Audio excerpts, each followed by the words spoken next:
皆さんこんにちは。インドレーションズの宗介です。本日も動画をご覧いただきありがとうございます。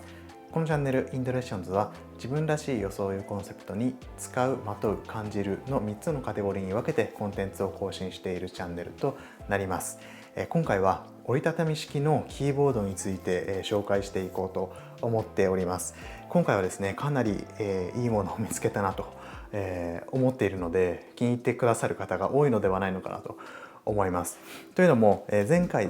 以前ですね、こちらの折りたたみ式のキーボードブッキーポケットプラスっていうのを紹介していたんですけれども、こちらは三つ折りの薄型キーボードなんですが、その動画の方でもですね、気になる点があると言っていてですね、それがこの充電ポートがマイクロ USB であることです。なかなかこういった薄型のモデルで折りたたみのキーボードっていうのはどうしてもマイクロ USB のモデルっていうのがほとんどでした。ただ今回見つけたのがこちらの三和サプライさんの Bluetooth キーボードです。これは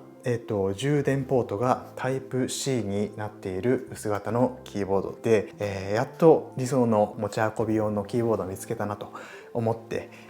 購入して試してみたんですけれども、ほとんど完璧かなとも思ったんですけれども、やっぱり少し気になるところがあったので、そこも合わせてですね、紹介していこうと思っております。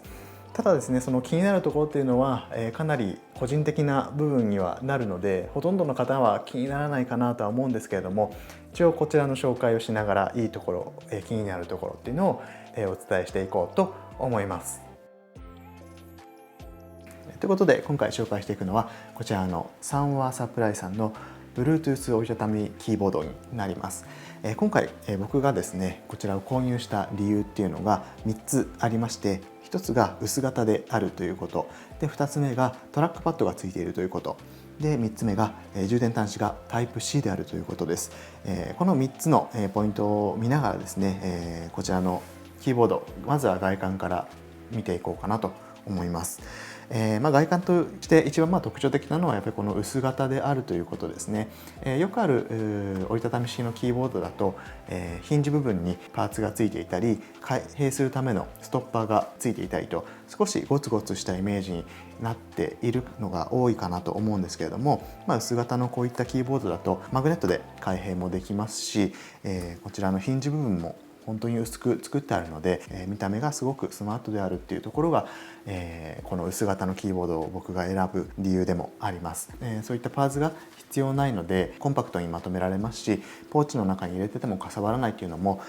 持ち運びのキーボードとしては重要な部分なのかなと思っております。で、開いてみるとですね、2つ目のポイントであるトラックパッドがついているというところなんですけれども、パッと見、トラックパッドのない普通のキーボード配置に見えるんですけれども、この右下にですねちっちゃくトラックパッドがついております。僕もトラックパッド付きのキーボードを使っているんですけれども、やっぱりサードパーティー製のトラックパッドっていうのはなかなか iPad で使う時にはうまく挙動しない部分があってですね、そこまで、がっつりと使うっていうことはほとんどないので、ポインターデバイスとして操作することが多いんですけれども、そうなってくるとあまりスペースを取ってほしくないなっていうのは正直なところで、ここまでコンパクトにまとめてあるっていうのはすごく面白いなと思いますし、実際使ってみると意外とこの大きさでも使えるんだなっていうのが分かりますし、後ほど操作している場面も見ていただこうと思うんですけれども、ちょっとこのぐらいのコンパクトさの方が、持ち運び性と見た目のバランスもいいのかなと思って、この小さいトラックパッドっていうのも気に入っているポイントでもあります。で、3つ目のポイントとしてはここの充電端子ですね。こちらがタイプ C の充電ポートになっているということです。これがですねなかなか、僕が見ている中で薄型のキーボードでタイプ C 接続ができる、タイプ C 充電ができるものっていうのがなくてですね、やっと見つけたものではあるんですけれども、ここがやっぱりタイプ C であるっていうだけで、持ち運び用のキーボードとしてはケーブルを1本少なくできるので一番のアドバンテージではないのかなと思っております。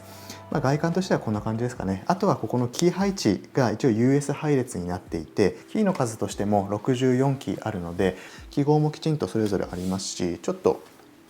MacBook と比べてみようと思います。キーの幅はそこまで変わらないんですけど、キー自体の一個一個の大きさは少し小さくなっております。でキーの数としても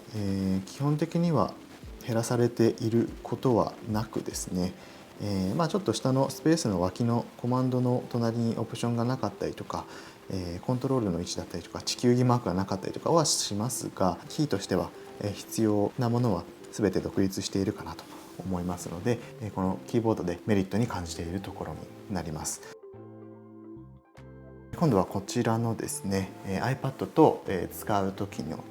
操作性だったりとか、機能だったりとかを見ていこうかなと思います。やっぱり僕は普段持ち歩いているのはこの iPad mini になるので、 iPad mini と接続した時の操作感っていうのをお話ししていこうと思います。接続に関してはこちら開くとですね、自動的に電源が入って123とある中の1、今 iPad は1に接続しているので自動的に接続してくれます。で、入力をしていくわけなんですけれども、 iPad はタッチ操作できるので、トラックパッド必要ないんじゃないかと思う方も多いと思うんですけれども、実際あるとないとではかなり違ってですね、キーボードで打っている時に手を少しずらすだけで操作ができるっていうのはかなり便利でですね、特に今みたいに近くに置いて入力するってこともあるんですけれども、僕は結構スタンドに設置して浮かせて操作することもあるので、そうするとちょっといちいち手を伸ばして戻してっていう繰り返しだと疲れてしまうので、ちょっと脇にトラックパッドがこのぐらい小さくてもですねあるとかなり操作性としては違ってくるので、このトラックパッドがちっちゃく脇についているっていうのはかなり嬉しいポイントになります。で、こんなにちっちゃいんですけど、一応2本指でのスクロールはできるようになっています。ただ細かいスクロールの調整とかはできないですし、ピンチアウト、ズームインっていうのはできないので、本当に簡易的なトラックパッドのようなイメージで使っていただけるといいかなと思います。一本指での操作はかなり便利なので、そんなに気にすることはないかなと思うんですけれども、横スクロールは対応していないので、そこだけ注意してください。一本指でダブルタップして掴んでスライドっていう風な感じに横スライドの時は、なりますので、そちらだけご注意いただければなと思います。そして続いてはこのキーボード、一応3台までペアリングできるようになっています。今回僕の方では Bluetooth 1と2で、1が iPad mini、2が iPhone というふうに接続してあるので、今はこちらの iPad の方に接続がされています。ここにマークがついているので、ファンクションを押しながら2を押します。そうすると接続ができるようになるというところです。で、日本語、英語の切り替えはこのキャップスロックに設定ができます。それはデバイスの方で、iOS の方で設定ができるので、こちらキャップスロックを押すと日本語、英語と切り替えができますので、 US 配列で英数かなのボタンがなくても、切り替えはそんなに困ることはないのかなと思います。で、ここで入力をしていきます。かなり、切り替えもスムーズですし、今押しましたけどあっという間にこちらの方に入れ替わるので、接続性っていうのはスムーズで不満なく使えるかなと思います。そして、こちらのキーボードのポイント、なんといってもここの Type-C で充電ができるというところです。Type-C だとこのメインで使っているこの iPad mini のポートもこちら Type-C になっているので、ここをですねケーブルでつないでみます。そうするとこちらの充電マークがついて、充電が iPad 経由でできていると思うんですけれども、このままですね iPad と接続して操作ができるようになっているので、充電がない時とかっていうのは、iPad からケーブルで、直接充電ができて、充電中もこんな感じで入力ができるというのはかなり便利な部分だと思うので、やっぱりここはマイクロ USB が多い中で、Type-C を搭載してくれたっていうのはすごく嬉しいポイントになります。この薄型でType-C 接続ができて、トラックパッドも邪魔にならないところにちっちゃくある、しかも操作性も悪くないとなるとですね、かなり完璧なキーボードと思えてくるんですけれども、ちょっとまだこちらのキーボードをメインで使えていない理由があるので、そちらについて詳しくお話ししていこうと思います。こちらの薄型のキーボード、薄型で、トラックパッドも邪魔にならないコンパクトなところに収まってますし、何よりも充電端子が Type-C であるというところで、かなり完璧に近いキーボードではあるんですけれども、まだ僕はこちらをメインで使うことができていなくてですね、その理由としては、打ち心地になります。かなり個人的な話になってくるので参考程度に聞いていただければいいかなと思うんですけれども、前回紹介したですねこちらのブッキーポケットプラスも薄型で折りたたみ式のキーボードで、トラックパッドちょっと大きいですけどね、トラックパッドもついていて便利なものだったんですが、実際使ってみると全然打ち心地が違っていてですね、そこをいろいろ見て